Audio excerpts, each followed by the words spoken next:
ইমামুল মুরসালিন, খাতামুন নবিয়্যিন, আফতাবে নবুওয়াত, শাহিনশাহে রিসালাত, সুলতানে মদিনা, আকায়ে নামদার, তাজদারে মদিনা, হাবিবে কিবরিয়া, সাইয়্যিদুর রাসূল, মুসাদ্দিকুর রাসূল, সাইয়্যিদুল খালায়েক, মুহাম্মদ আরবি সাল্লাল্লাহু আলাইহি ওয়াসাল্লাম। আল্লাহ রাসূলের পিতার নাম হলো আব্দুল্লাহ।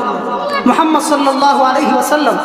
বিন আব্দুল্লাহ বিন আব্দুল মুত্তালিব বিন হাশিম বিন আব্দে মানাফ বিন কুসাই বিন কিলাব বিন মুররা বিন কাব বিন লুই বিন গালিব বিন ফাহর বিন মালিক বিন আন্নাদার বিন কিনান বিন খুজাইমা বিন মুদরিকা বিন ইলিয়াস বিন মুদার বিন নিজার বিন মাআদ বিন আদনান বিন আওয়াদ বিন হুমাইসা বিন সালামান বিন আউস বিন বাউস বিন কামওয়াল বিন উবাই বিন আওয়ান বিন নাসির বিন হিজাব বিন বালদাস বিন ইয়াদলাক বিন তাবিখ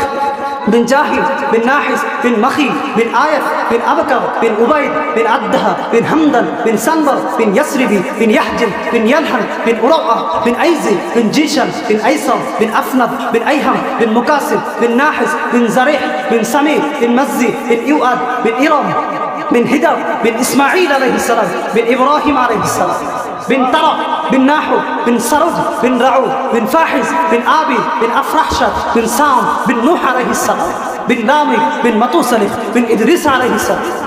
بن يارب بن ملحلب بن كنان بن آمس بن شيش عليه السلام بن آدم عليه السلام بن آدم عليه السلام بن آدم عليه السلام নবীর একজন আদনা উম্মত হয়ে 1450 বছর পরে নবীজির বংশ পরিচয় বলতে পারি নবী থেকে একদম আদম আলাইহিস সালাম পর্যন্ত। এটা পয়গম্বর মুহাম্মদ আরবি জিন্দা মুআজিজা, সুবহানাল্লাহ। যারা আমার আপনার নবীকে নিয়ে কটূক্তি করে ওই সমস্ত নাস্তিক মুরতাদরা তাদের বংশ পরিচয় বলতে পারবে না,